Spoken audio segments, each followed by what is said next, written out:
तो आज का हमारा विषय है भगवान श्री राम और भगवान श्री कृष्ण में क्या अंतर है। तो इसके विषय में संक्षेप में हम थोड़ा जानेंगे कि भगवान श्री कृष्ण से और भगवान राम से हमें क्या शिक्षा लेनी चाहिए और दोनों में क्या विशेष अंतर है। ऐसे तो तत्व रूप में कोई अंतर नहीं है, लेकिन बाह्य रूप से हमारे लिए क्या अंतर है वो हम जानने का प्रयास करेंगे। तो भगवान राम जो है वो 10वें अवतार के रूप में आते हैं और भगवान श्री कृष्ण जो है वो अवतार नहीं है, वो अवतारी हैं। भगवान श्री कृष्ण से ही सारे अवतार हुए हैं। जो भी भगवान के 22 अवतार हैं जो श्रीमद् भागवतम में वर्णन आता है, वो 22 अवतार सब कुछ उनके मूल जो हैं वो भगवान श्री कृष्ण हैं। भगवान श्री कृष्ण का कभी अवतार रूप में हम नहीं देखते वर्णन। और भगवान श्री राम जो है वो मर्यादा पुरुषोत्तम कहलाते हैं और भगवान श्री कृष्ण जो है वो लीला पुरुषोत्तम कहलाते हैं। तो दोनों में क्या अंतर है। बहुत बार ऐसा सोचते हैं कि भगवान श्री कृष्ण जो कर रहे हैं वो हमको कर लेना चाहिए। भगवान श्री कृष्ण गोपियों के साथ नाच रहे हैं तो हमको भी स्त्रियों के साथ नाचना चाहिए। हाँ, भगवान श्री कृष्ण चोरी करते हैं तो हमको भी चोरी करना चाहिए। पर हमको ये आज सीखना है कि हमें भगवान श्री कृष्ण से क्या करना चाहिए और भगवान श्री राम से क्या करना चाहिए, क्या शिक्षा लेनी चाहिए। तो भगवान श्री कृष्ण जो बोलते हैं उनसे हमें शिक्षा लेना चाहिए। यानी भगवान श्री कृष्ण ने कहाँ बोला है?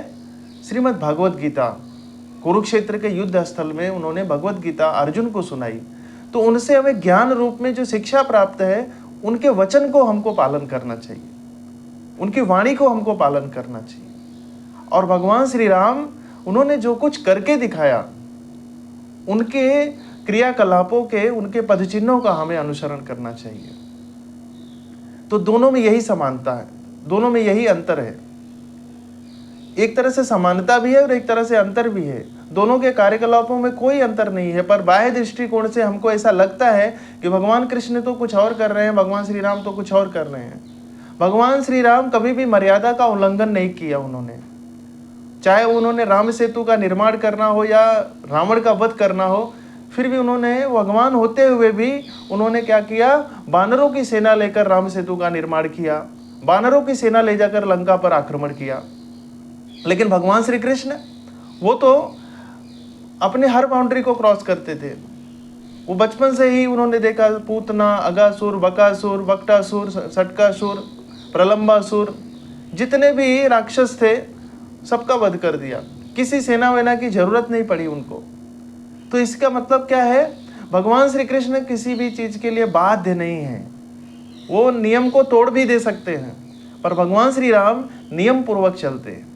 दोनों में यही अंतर है। समानता भी है और अंतर भी है। समानता यह है कि दोनों का उद्देश्य एक ही है, धर्म की स्थापना करना, दुष्टों का विनाश करना और साधुओं को संग प्रदान करना, साधुओं का कल्याण करना। दोनों वही कार्य करते हैं। लेकिन बाह्य दृष्टिकोण से हमको क्या लगता है? एक तो बिल्कुल उल्टा कर रहा है और एक तो ऐसा लग रहा है जैसे हम करते हैं। मनुष्य एक प्रकार से जो श्रेष्ठ मनुष्य होता है, सदाचारी होता है, आचरण जिसका अच्छा होता है, वैसा कार्य कर रहा है। और एक तो बिल्कुल उल्टा कर रहा है, युद्ध में से भाग जाता है, युद्ध छोड़ के, रणछोड़ कहलाते हैं वो, और अलग अलग प्रकार की लीलाएं करता है। लेकिन एक जो होता है वो मर्यादा के साथ में रहता है। वो माता सीता के लिए भगवान श्री राम रावण से युद्ध कर लेते हैं भगवान श्री राम, और यहाँ पर 16,108 पत्नियों के साथ उनका विवाह होता है। तो देखने से बाह्य दृष्टिकोण से कुछ अलग ही दिखेगा, लेकिन भगवान श्री कृष्ण को समझना इतना आसान नहीं है। भगवान श्री कृष्ण कृष्ण कृष्ण बोलने में भी हमारी जिह्वा जो है वो टेढ़ी मेढ़ी करनी पड़ती है, और वो त्रिभंग रूप में रहते हैं। आप कभी भी देखिए, भगवान श्री कृष्ण जो है सीधे खड़े नहीं रहते, वो टेढ़े रहते हैं। वो तो टेढ़े व्यक्ति को समझना इतना आसान नहीं है। और भगवान श्री राम वो हमेशा सीधे रहते हैं और स्माइल देते रहते हैं। तो भगवान श्री राम से हम बड़ी आसानी से उनके आचरण को सीख सकते हैं, पर भगवान श्री कृष्ण के वचनों से हम अपने आप को, अपने जीवन को सिद्ध कर सकते हैं। तो भगवान श्री कृष्ण के वचन का पालन करना चाहिए और भगवान श्री राम के जीवन चरित्र यानी रामचरितमानस या रामायण से, उनके जीवन चरित्र से हमारे जीवन में कैसे हम अपने आदर्श को स्थापित करें, ये शिक्षा लेनी चाहिए। हरे